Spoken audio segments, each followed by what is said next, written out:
hello hi नमस्कार मो शिल्पा आपको स्वागत कर मो यूट्यूब चैनल तेरे सांग मैंने नहीं आसी आज गोटे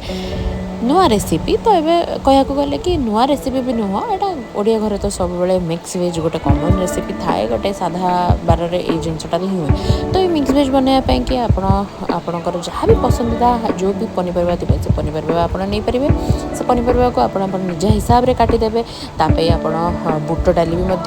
चाहिए टे आगुरी बतुरे रखिदे बुट डाली पकड़े यहाँ टे अधिक टे टेस्टी लगे मैंने मो टेस्ट हिसाब से मुझे कहूँ टेस्टी लगे तो से आप अदा रसुण पियाज गोटे गोटे नहीं जी ताकू भी आप काटिकी तार गोटे पेस्ट बनईदेवे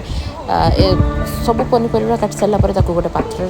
रखिदेवे और रखी सारापर गोटे कड़े गरम कर जीरा फुटेदेवे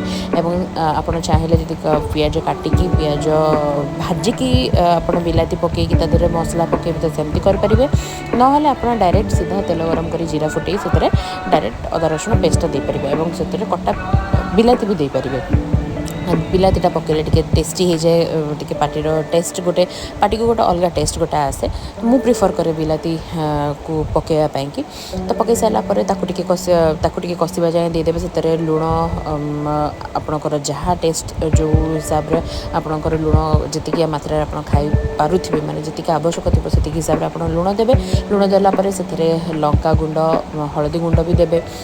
कषापी छाड़देवे कषि सारापर बुट डाली पकईकी आउटे कषि देकी जो भाजिकी रखिथे जो पनीपरिया ताकू गोटे प्रेशर कुकर हो कि से कड़े भी हो जो कड़े आप करेंगे से पकईकी गोटे जदि प्रेशर कुकर देते गोटे सीटी मारदेवे से आराम से हो देन से हेलापर तो फुटिया छाड़देवे से धनिया पत्र पकईदेवे